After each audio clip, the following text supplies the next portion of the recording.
चालू किया। तो अभी हम देखेंगे scientific writing of research article. जो रिसर्च होता है, जो हम रिसर्च करते हैं किसी भी मेडिसिन और किसी भी डिजीज को लेके हम रिसर्च करते हैं, उसके ऊपर एक शॉर्ट में आर्टिकल लिखना या फिर शॉर्ट में पब्लिक तक या जो डॉक्टर्स हैं उनको बताना कि हमने क्या रिसर्च किया है, तो वो आर्टिकल कहलाता है। कि हमने जो भी पूरा रिसर्च वर्क किया है उसको एक शॉर्ट में कैसे बताया जाए। तो उसमें हम IMRAD का एक प्रोसेस होता है उसको यूज करते हैं, जिसमें I का फुल फॉर्म होता है इंट्रोडक्शन, M यानी कि मेथड, R यानी कि रिजल्ट, A एंड डिस्कशन। तो क्या होता है इसका, introduction, method, result and discussion, इसको बोलते हैं IMRAD प्रोसेस। तो जैसे कि हमने कोई रिसर्च वर्क किया है, कोई भी किसी भी एक मेडिसिन को लेके हमने रिसर्च वर्क किया है फ्यू अमाउंट्स ऑफ पेशेंट पे, तो वो रिसर्च का काफ़ी ज़्यादा बड़ा बुक हो जाता है, जो कि 100-150 पेजेस का या फिर ज़्यादा भी हो सकता है। अगर हम सारे पेपर उसमें कलेक्ट करके विद प्रूफ रखेंगे तो काफ़ी ज़्यादा पेपर होगा, तो सब लोग को पॉसिबल नहीं होता इतना रीड कर पाना। तो इसके लिए रिसर्च का आर्टिकल लिखा जाता है, मतलब शॉर्ट में आप क्या बताना चाहते हो, आपने क्या क्या किया है, वो सब हम शॉर्ट में किस तरीके से प्रेजेंट कर सकते हैं उसके बारे में इसमें बताया गया है। तो सबसे पहला चीज होता है, इसको हम बोलते हैं IMRAD प्रोसेस, यानी कि introduction, method, result and discussion process. तो इसमें सबसे पहला हम क्या करते हैं कि एब्स्ट्रैक्ट लिखते हैं। सबसे पहला पॉइंट क्या करते हैं, हम एब्स्ट्रैक्ट लिखते हैं, जिसमें 75 to 120 वर्ड्स में हमें लिखना होता है। 75 से लेके 120 वर्ड्स में हमें लिखना है। तो इसमें लिखना क्या क्या होता है, तो सबसे मेन पॉइंट लिखना होता है जिसको पढ़ने के बाद जो रीडर है वो ये समझ सके कि हाँ आगे इस आर्टिकल में आगे आप क्या बताने की कोशिश कर रहे हो, यानी कि क्या बता सकते हो या क्या बताने की कोशिश कर रहे हो।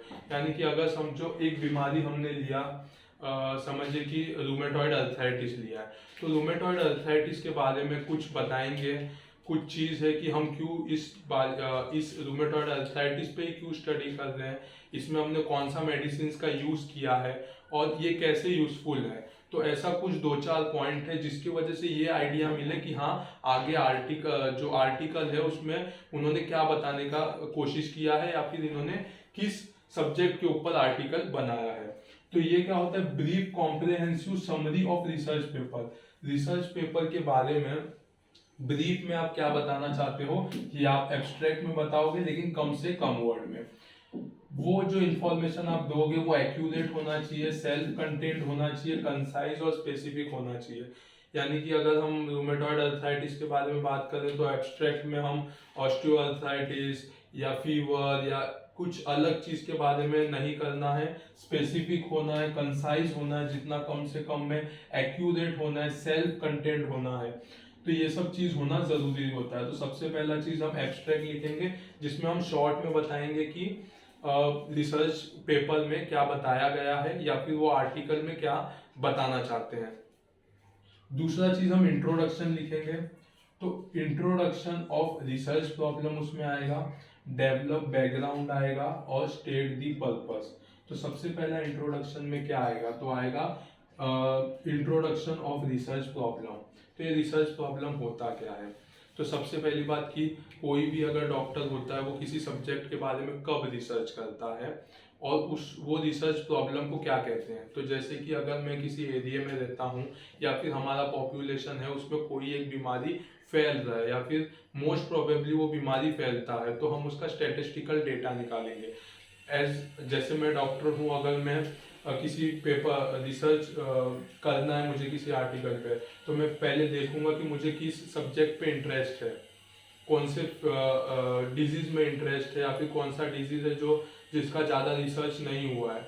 अगर मैं ढूंढ लिया कि हाँ एक रूमेटॉइड अर्थराइटिस एक सब्जेक्ट है, इसके ऊपर मुझे रिसर्च करना है, तो उसमें हमें क्वेश्चन डेवलप करना होता है या फिर प्रॉब्लम डेवलप करना होता है कि रूमेटॉइड अर्थराइटिस में एक कोई मेडिसिन है, ये मेडिसिन का हम यूज करके देखेंगे, तो ये उसका क्वेश्चन होगा कि ये यूजफुल होगा कि नहीं होगा।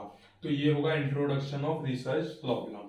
दूसरा होगा डेवलप बैकग्राउंड, यानी कि अगर हम रूमेटॉइड अर्थराइटिस के बारे में स्टडी कर रहे हैं तो हमें पता होना चाहिए कि इससे पहले रूमेटॉइड अर्थराइटिस में कितने स्टडी हो चुके हैं, इसके बारे में किसने किसने क्या क्या चीज़ बताया है, ताकि हम वो जो जो उन्होंने जो स्टडी किया है वो फिर से रिपीट ना करें, या जो पुराने लोगों ने जो गलती किया है वो हम फिर से रिपीट ना करें।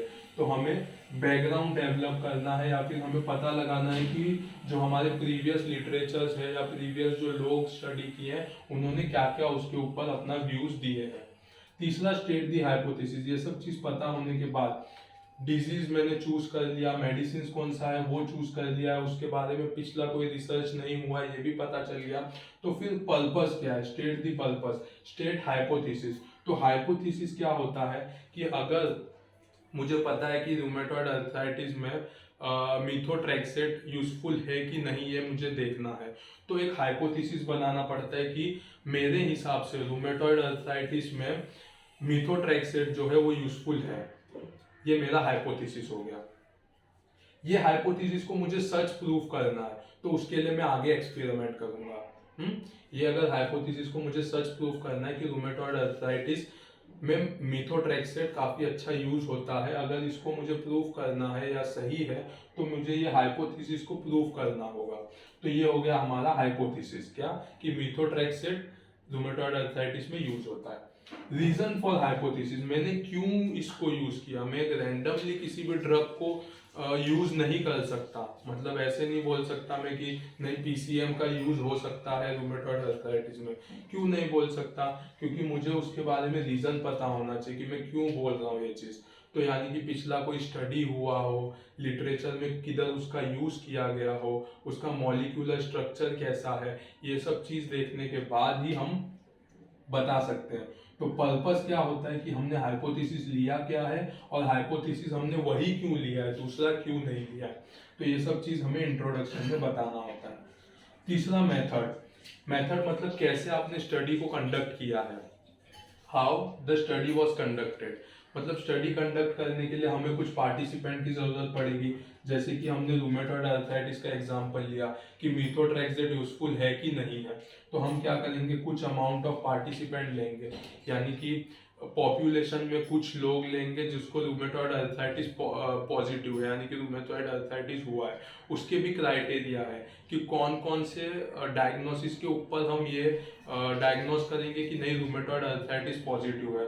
तो जो पार्टिसिपेंट है, सोर्स ऑफ सब पॉपुलेशन, मतलब पॉपुलेशन एक है 1 करोड़ के पॉपुलेशन में, तो अपने स्टडी हम किस एज ग्रुप में करना चाहते हैं, किस कास्ट में करना चाहते हैं, कौन से एरिया में करना चाहते हैं, ये सब चीज़ का भी हमें पता होना ज़रूरी है। तो ये सब चीज़ हम मेथड में लिखेंगे, how the study was conducted, मतलब 20 to 80 एज ग्रुप के लोगों को हमने लिया है, कहाँ के लोगों को लिया है, हमारे कैंपस के, हमारे एरिया के, मुंबई के, महाराष्ट्र के, या पूरे इंडिया के कहाँ के लोगों को लिया है, ये चीज़ पार्टिसिपेंट में आएगा।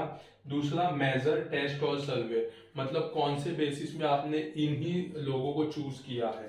तो जैसे कि हमारे पास टेस्ट हो गए, सब्जेक्टिव टेस्ट होते हैं, ऑब्जेक्टिव जो होते हैं, मतलब कि हम ब्लड रिपोर्ट के हिसाब से किसी को पॉजिटिव या नेगेटिव रूमेटॉइड अर्थराइटिस के लिए, जैसे कि हम ये डिफ्रेंशिएट करते कि रूमेटॉइड अर्थराइटिस पॉजिटिव आएगा तो वो मेरे स्टडी के लिए अच्छा है।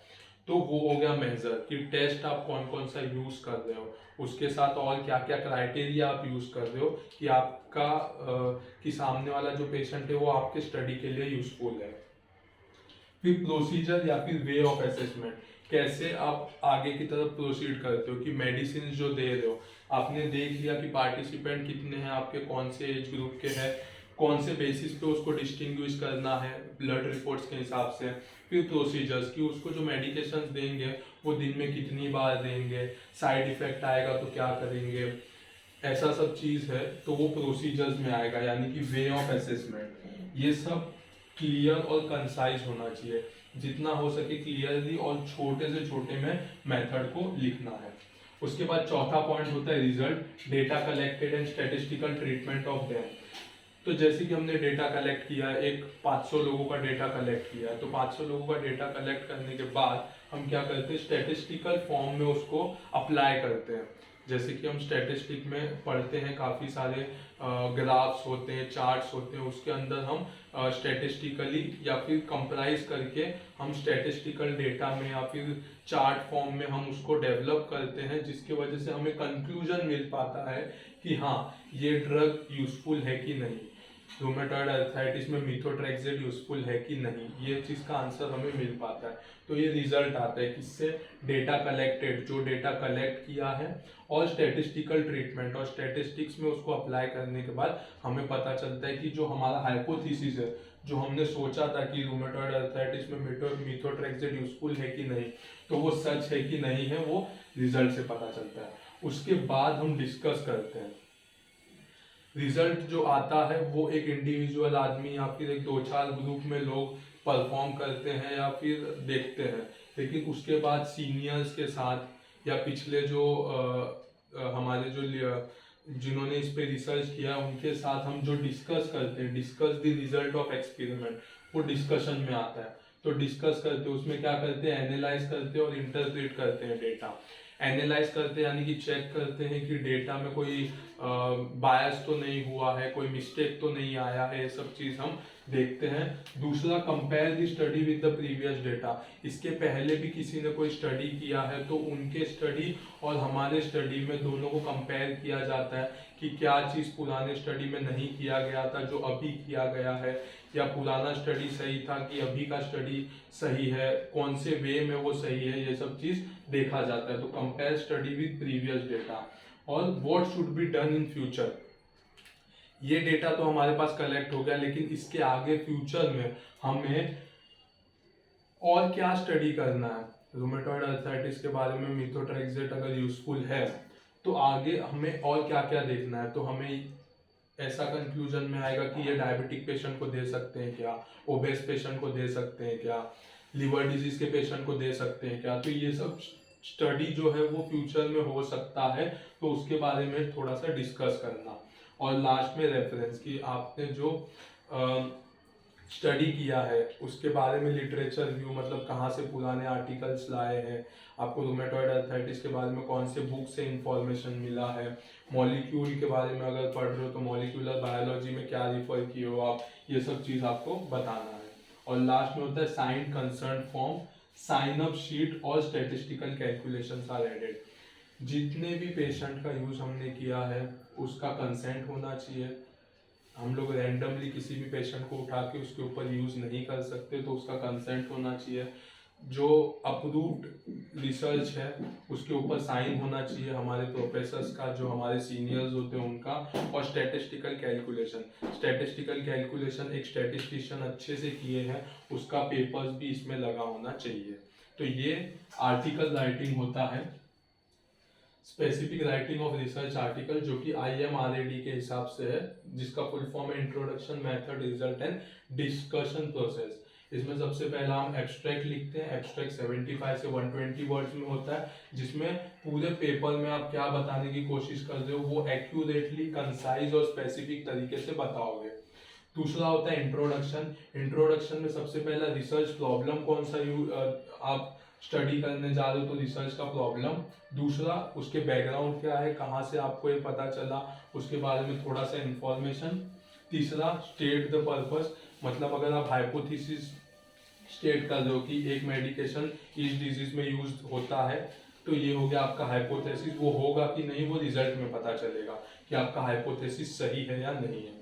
दूसरा, रीजन फॉर हाइपोथेसिस, क्यों आपने वही मेडिसिन वही डिजीज के लिए यूज किया, उसके लिए भी आपको रीजन देना पड़ेगा। फिर तीसरा होता है मेथड। मेथड में आता है how the study was conducted, यानी कि पार्टिसिपेंट कौन कौन से यूज हुए, पार्टिसिपेंट कौन कौन थे, उनके मेजर्स क्या है, कौन कौन सा टेस्ट या सर्वे यूज किया गया है, या फिर प्रोसीजर्स किस तरह से वो कैरी फॉरवर्ड किया है। चौथा चीज, रिजल्ट, जो भी डेटा कलेक्ट किया गया है और जो स्टैटिस्टिशियन बना के दिए डेटा, वो सब चीज को मिला के हम रिजल्ट बोलते हैं। फिर डिस्कशन, उस रिजल्ट के ऊपर डिस्कस किया जाता है कि वो सही है कि नहीं, कोई बायस तो नहीं किया गया है, उसको पुराने स्टडी के साथ कंपेयर किया जाता है और आगे उसमें और क्या स्टडी कर सकते हैं उसके बारे में भी डिस्कस किया जाता है। और सिक्स्थ होता है रेफरेंस, कि कहाँ से ये सारी चीज़ों का हमें रेफरेंस मिला है या फिर कौन सा बुक रिफर किया है या कहाँ से हमें ये चीज़ का नॉलेज मिला है। और उसके साथ साथ साइंड अप कंसेंट, जो पेशेंट जो इस रिसर्च में जो लोग थे उनका अप्रूवल, जो हमारे सीनियर्स है उनका अप्रूवल, और स्टैटिस्टिकल कैलकुलेशन जो स्टैटिस्टिशियन देते हैं कैलकुलेट करके वो कैलकुलेशन, ये सब चीज़ उसके साथ ऐड किया जाता है। तो इसे हम कहते हैं scientific writing of research article, जो IMRAD के प्रोसेस के हिसाब से होता है।